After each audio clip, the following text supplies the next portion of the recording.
Voor het nieuwe parlementsgebouw van de Verenigde Staten van Indonesië rijden vele en mooie auto's af en aan. Zij brengen de leden van de voorlopige volksvertegenwoordiging en de Senaat, alsmede de leden van de regering en het corps diplomatiek, die de eerste parlementszitting ooit in Indonesië gehouden, zullen bijwonen. Voor het gebouw, de vroegere Concordia Club, arriveert hier de Nederlandse hoge commissaris Dr. Hirschfeld. En dan zien we de pas geaccrediteerde ambassadeur van het Verenigd Koninkrijk, de heer Kermode. Even later rijdt ook de Cadillac van minister-president Hatta voor.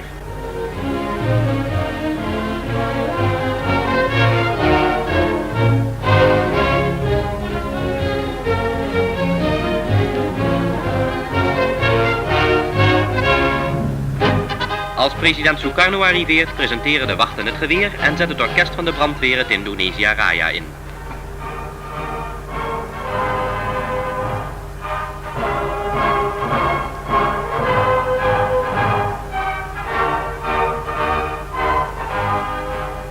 In gezelschap van Sultan Hamengkubuwono gaat dan de president het gebouw binnen om de eerste zitting van het parlement te openen met een rede.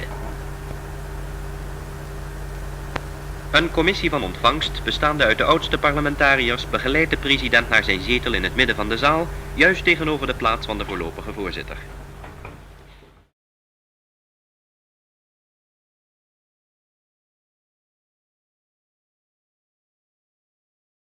Links en rechts van president Sukarno zijn de plaatsen van het kabinet. In de banken zitten 123 leden van het nog incomplete Huis van Afgevaardigden en de 32 leden van de Senaat. Op de achtergrond hebben de buitenlandse vertegenwoordigers hun plaatsen ingenomen. De voorzitter, Sonda Daeng Matayang, verleent dan het woord aan ingenieur Sukarno. Sekarang saya harap rapat yang terhormat memperhatikan dengan saksama amanat presiden kita. Het nieuwe wapen van de Verenigde Staten van Indonesië, voorstellende de Garuda, de nationale vogel, prijkt boven de president, die dan het woord neemt voor het uitspreken van zijn parlementaire openingsrede die 80 minuten zal duren. Sidang yang terhormat, marilah kita lebih dahulu bersama-sama memekikkan salam nasional kita. Merdeka!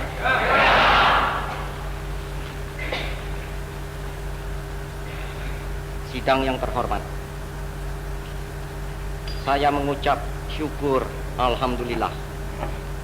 Hari ini telah dapat berhadapan muka dengan Ingenieur Sukarno verwelkomt alle aanwezigen met de nationale groet en begint zijn toespraak met erop te wijzen dat de opening van het parlement de basis vormt voor de ontwikkeling van het democratische systeem waarop de nieuwe staat is gegrondvest. Hij maakt het duidelijk dat dit parlement een voorlopig karakter heeft en daarom de regering niet tot aftreden zal kunnen dwingen. Dit is daarom niet mogelijk, aldus de president, omdat het niet door het volk is gekozen en als zodanig geen weerspiegeling is van de wil van het volk. Wanneer er een conflict ontstaat tussen de volksvertegenwoordiging en de regering, dan kan het parlement de regering niet tot capituleren dwingen en het conflict zal dus blijven voortbestaan met alle gevolgen van dien. Afgezien hiervan, zo zegt ingenieur Sukarno, zal het parlement echter volledige controle op de politiek van het kabinet kunnen uitoefenen.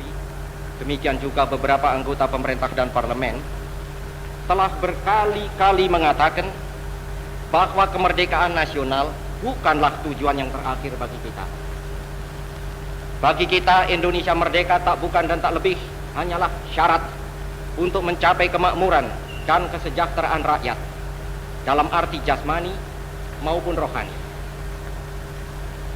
Kemakmuran rakyat dan kesejahteraan rakyat adalah tujuan kita bersama. Kemakmuran rakyat dan kesejahteraan rakyat. Als een lichaam dat het volk vertegenwoordigt, verlangt het parlement om het accent te leggen op het doel, zo zegt de president.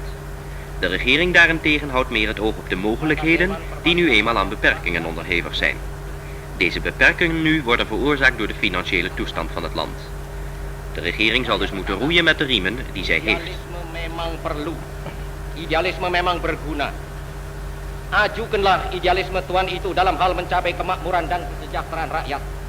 Supaya idealisme Tuhan itu menjadi pendorong bagi pemerintah dalam bekerja dan berusaha.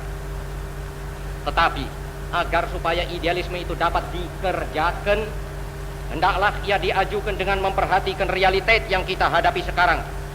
Dengan mempertimbangkan bukti-bukti yang nyata yang tak dapat disingkirkan atau ditiadakan dengan De perkataan. president gaat dan verder met erop te wijzen dat het idealisme, zoals dit kan worden verwacht van dit parlement, een waardevolle stimulans kan vormen voor de regeringspolitiek.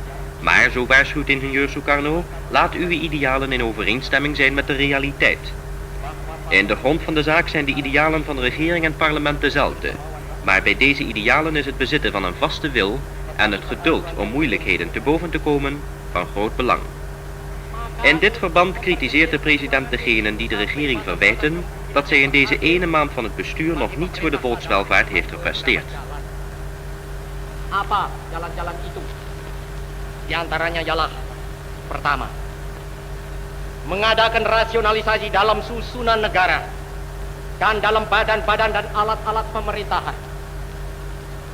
Struktur daripada negara kita sebagai federasi pada prinsipnya mungkin dipertahankan. Tetapi kalau federasi itu terdiri dari bagian-bagian... Vervolgens bespreekt de president de noodzaak van rationalisatie in verband met de benarde financiële positie van de staat.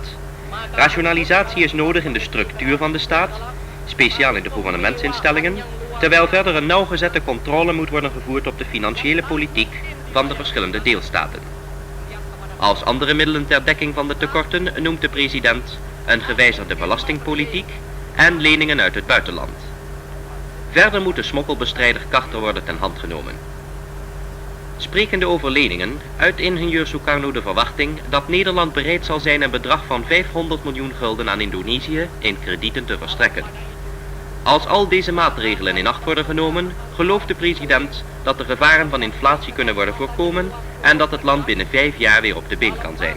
Atas kewajiban sosial terhadap kepada kaum buruh dan rakyat akan dapat memberi sumbangan yang tidak kecil untuk meringankan beban pemerintah dengan menempatkan tenaga-tenaga yang berkelebihan di dalam perusahaan-perusahaannya itu. Oleh karena itu, maka lebih jelaslah lagi betapa pentingnya adanya keamanan dan ketentraman di seluruh Indonesia. De volgende paragraaf is gewijd aan de arbeidsverhoudingen. De president maant de werkers van Indonesië tot matigheid en brengt naar voren dat de volmaking van de Indonesische arbeidersbeweging in dit verband een verbiedende eis is. Hij garandeert de vrijheid van ageren voor de vakverenigingen en geeft aan de werkgevers in overweging om door positieve maatregelen en een positieve houding nieuwe omstandigheden te scheppen om de ontwikkeling van de vrije arbeidersorganisatie mogelijk te maken. Ingenieur Sukarno kondigt aan dat in de komende maanden verschillende sociale wetten zullen worden ingediend. Deze nieuwe arbeidswetgeving is gericht op versterking van de positie der Indonesische werkers. De regering treedt nu reeds als bemiddelaar op in de verschillende stakingen die in deze labiele overgangstijd zijn uitgebroken, zo zegt de president. In zijn verdere beschouwingen legt de president ook de nadruk op de gevaren van de Westerling-actie. Aksi Westerling ini tidak boleh dipandang remeh. Siapa selama ini yang memasang kupingnya dan membukakan matanya tahu bahwa aksi Westerling ini telah disiapkan oleh kaum reaksioner. In dit verband betreurt spreker het dat de Westerling-beweging zo diep is doorgedrongen in de Darul Islam-organisatie. In aanmerking genomen de tactiek van Westerling om het knil tegen de TNI uit te spelen, heeft de regering zich ingespannen een botsing te voorkomen. Hierbij memoreert ingenieur Sukarno de goede samenwerking met de Nederlandse regering, zoals die werd duidelijk gemaakt in de gezamenlijke verklaring van de heren Hatta en Hirschfeld. Membuktikan kepada dunia bahwa bangsa Indonesia tidak sanggup merdeka. Dalam siasatnya, Westerling mempergunakan pengaruhnya dalam kalangan pasukan-pasukan yang berada di bawah komando tentara Belanda dan mencoba membujuk mereka itu untuk ikut serta dalam aksinya. De regering, zo gaat de president verder, heeft de vaste wil om alle ordeverstoorders weg te vagen en ze is ervan overtuigd dat de orde binnen niet al te lange tijd zal terugkeren. Ook voor de journalisten heeft ingenieur Sukarno een berisping in petto. Hun verwijt hij dat hun verlangen naar nieuws over de Westerling-actie zo ver ging dat het landsbelang vergeten werd.